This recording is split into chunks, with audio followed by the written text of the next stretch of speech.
Hello everyone, I'm the Old Guy and welcome to my settings video for my series Old Guy versus Ark.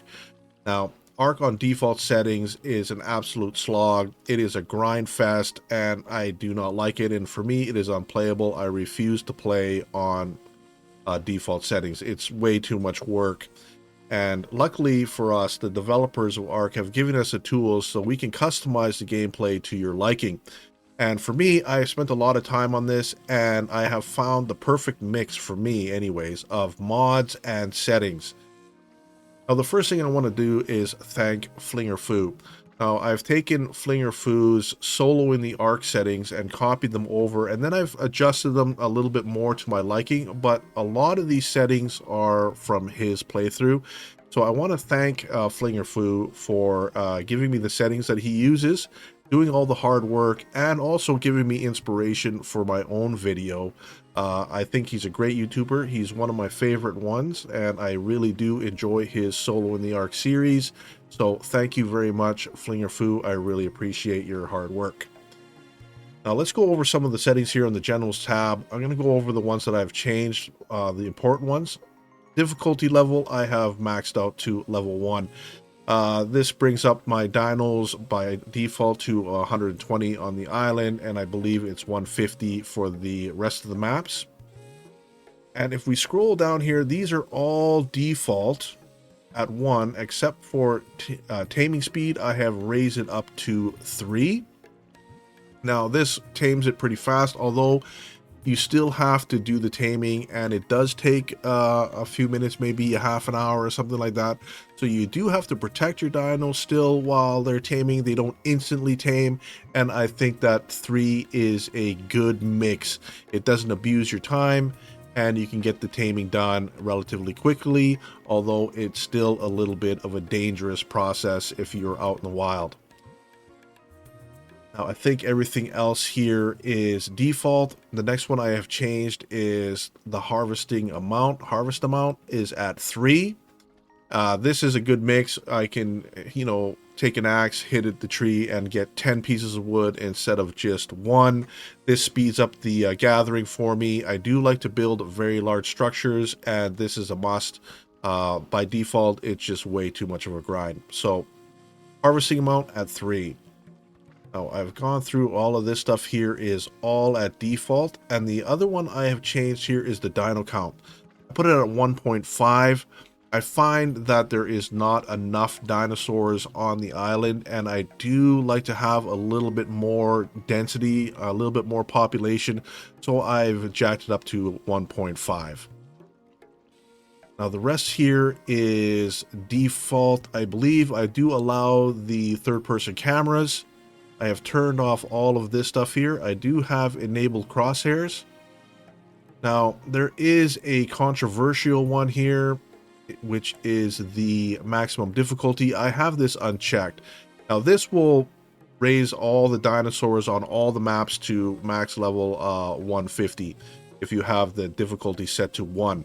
Now, when I first started playing Ark, there was no max difficulty setting, and the island was maximum 120, and then when we went to Scorched Earth, the dinosaurs were 150.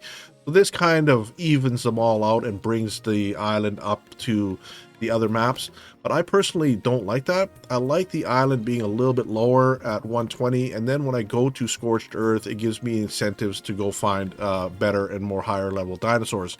So I've left this one unchecked, although if you want them all to be the same, check this one. I'm thinking that I'm probably on the minority on this one. It's just because I've played Ark from the very beginning, and I'm just used to the 120 number for some reason.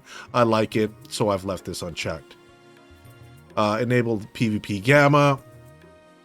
Another thing that I have done is I turned off the single player settings. With FlingerFoo's settings here on the mating and the interval for breeding and all that, it works out very well. This kind of messes it up, but if you're playing single player, you can check this and experiment with this. I don't like this one, so I have it unchecked.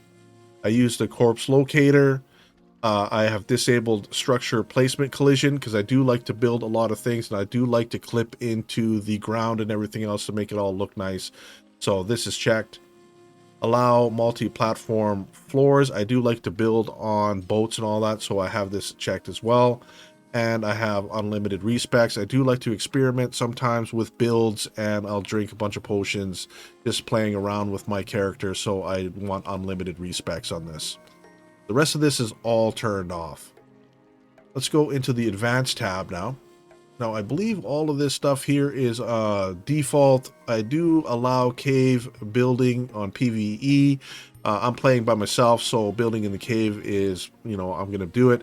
If you're playing with other people, you might want to have this unchecked. If they put pillars all throughout the entire, cave, it's not going to spawn that many creatures inside of it, and it kind of ruins it for anybody who's coming behind them. So, for me, I'm going to leave this checked since I'm playing single player.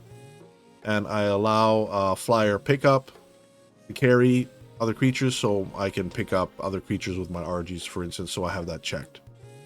I believe all of this stuff here is default. Prevent diseases. I do like the diseases, but if I die from a disease and I don't have an antidote, once I respawn, the disease is gone. If you uncheck this, you wake up with the disease, and this could be a real problem if you do not have any antidote at your base. So I have this checked, so the disease happens, but it disappears if I die. Now, I believe all of this stuff here is default.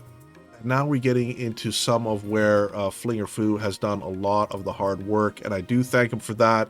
It's made this very easy for me. These numbers here can be very confusing, and you have to get it just right, or else the baby mature speed and the cuddle multiplier here get mixed up, and the baby might mature too fast for you to get 100% imprinted. So these have to be kind of working in tandem, and Flinger Fu has got a really nice mix here. So thank you once again for that. So this is default. The poop interval, egg interval is 1. Now the mating interval I have dropped down really low. I want them to mate one after another. When I am breeding dinosaurs, I don't want to be waiting around. I just want to get it done. Egg hatch speed is at 60, so my eggs hatch in a couple minutes. I like that. Baby mature speed here is at 42.5. So I think the longest dinosaur that I have raised in my playthrough is a Basilosaurus, and that took about 2.5 hours with 10 imprints. So you do have to go through the process, although I think on default it would take, weeks for that to happen. So 2 hours isn't too bad. Baby food consumption speed is at 1. This is default. Resource respawn period is at 0.01. I've lowered this down as low as it can go. I like my resources to respawn pretty much right away. I don't want to be searching around for resources. I like building large structures, and I want those materials ready to go when I go look for them. The baby cuddle interval modifier here is at 0.035.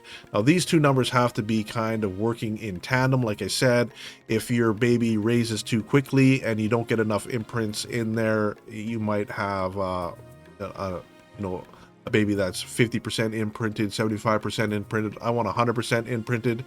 So these two numbers here work perfectly. It's at 0.035. The grace period is default. This is default. Imprinting scaling modifier is at default at 1. Now, if you want to maybe get rid of all the mutating, and your dinos aren't strong enough to beat the bosses or whatever, you could raise this up to, if you imprint a dino, it gives you that big of a bonus. So this is at default right now, and it does work out quite well, but if you want to avoid the mutating dinosaurs, you may want to raise this up. I think everything else here is default. This scale modifier is default. Now the day and night cycle I have changed a little bit. The day speed, my days are twice as long, so the days are slowed down. My daytime speed is normal, but my nighttime speed is 5 times faster. So my days are very long and my nights are very short. So this works out pretty good. I do this because the nighttime sometimes is a pain in the butt if you don't have a torch, and for recording purposes, I try to record in the daylight, and I want a lot of daylight so I can record an episode with the minimal amount of nighttime. The spoil timer is at 1.5. I believe the higher you go, the more time it takes to spoil, so I've raised this up a little bit. I think that the spoil timer is a little bit too fast, especially with the prime meat. Spoils right away on default. I want to give it a little bit more time so I can save some of that. Item decomposition time here is all at 0. The no resource radius I've dropped down to 0.5, so when I chop down a tree, I want to turn my back, run a little bit, come back, and the tree is back. So this is a little bit lower than default. Structure, this is default at 1, so when I lay down a foundation, the resources don't respawn that are very close to it.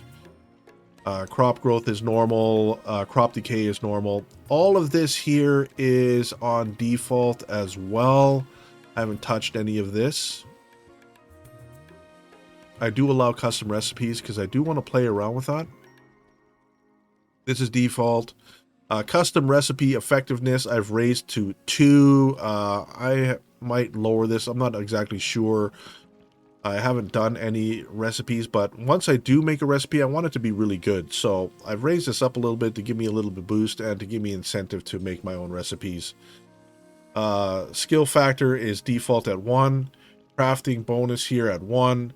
Supply crate loot is at 1. Fishing loot I've raised to 2. If I do fishing, it's not my favorite thing to do, so I gave myself a little incentive to try it out. Raised it up to 2. A fuel consumption here is an interesting one. I have it at 50. I like my wood to burn in the fire for a long time. I don't want it to last a couple seconds, and I have to continuously refill my torches and continuously getting gasoline for my generators and all that. So I have it at 50. The only problem with this is in the early game, if you want to get charcoal and you're burning wood in the fire, it could take hours, right? So keep that in mind. But once you get the industrial forge, burning wood is easy on this setting, so I leave it at 50 because I'd rather have the torches burning forever on spark powder than having to refuel everything every day.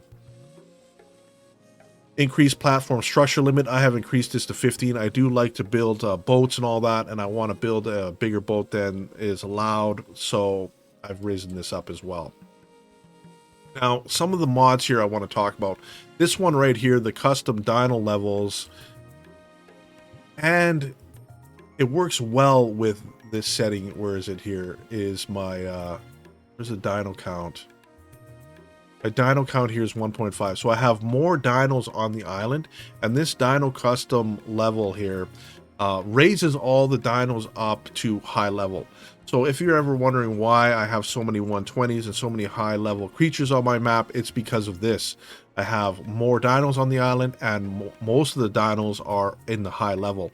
I find that on default, especially the island is for beginners really, and a lot of the dinosaurs are on the lower end of the levels, right? They have low level creatures all over the place, and when you're looking for high level creatures, it can become a grind. And once again, this whole setup is to remove grind, so I want to find high level dinos quickly. I don't want to be searching for days trying to find 120 Rex. I want to go out there and find a Rex right away. So this is why on my playthrough I have no problems finding 120s.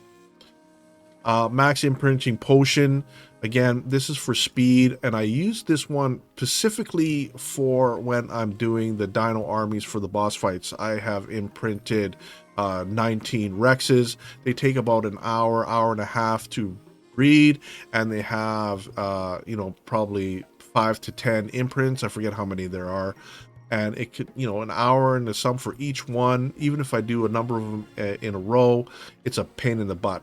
So I use this imprinting potion strictly for my dino army. I want to get those up to 100% imprinting and get them ready to go to fight the bosses. So this is a time saver for me. I could go and do it, but then it would take me, hours and hours, and I want to shave that off. The apothecary kit has a number of cool potions that you can make. I mostly use it for the healing. When you're breeding, I use this max potion. It raises the dinos from babies all the way up to full grown and gives it 100% imprint, but then their health is almost at 0. So I then give them a healing potion so they're at 100% health, and then those dinos are done. This is for speed purposes as well, and I have used that restoration potions for after the boss fight. My dinos were very close to death, and instead of me getting a one of those pigs that heal everything, I forget the name of them, the Daeodons, instead of getting Daeodons to heal up my pack, which you can do, I just gave them all a potion to heal them up, and then I pull them back to the base. The mutation kibble here is a really cool one. I really like this one, and this one gives me a 100% chance of a mutation on every single egg or birth that you get. So instead of waiting for a mutation, for example, before I use this, I got 2 mutations in about 10 hours of breeding, and even with all these sped up, it was still about 10 hours of work before I had 2 mutations. With this, I mutated my entire Rex army with 20 mutations on health, 20 mutations on damage in about 2 days. Probably about, maybe 16 hours or so of breeding, and I had my Rex army done. Now, without it, it probably would have taken me a month. So this one is a big help. I really like having a mutation every single egg. Then you will have to just make sure you get the right mutation. So it's great. And down here, I do have the Creature Finder Deluxe ready to go. I've only used this in case of emergencies. I used it once in my playthrough, and that is when I was working on the queen bee. I couldn't find a queen bee. I destroyed a lot of the hives, and I couldn't find one, so I used the Creature Finder to help me locate one that was on the map. And I am going to load this one up here, the upgrade station. I just loaded this in today. Now, in my playthrough, I just got done farming one of the water caves for blueprints, and I must have farmed it 30 times, and I've decided I don't like that. I don't like doing the same cave over and over and over again looking for blueprints. I think it's a pain in the butt. So I'm going to be able to make my own blueprints now with this upgrade station.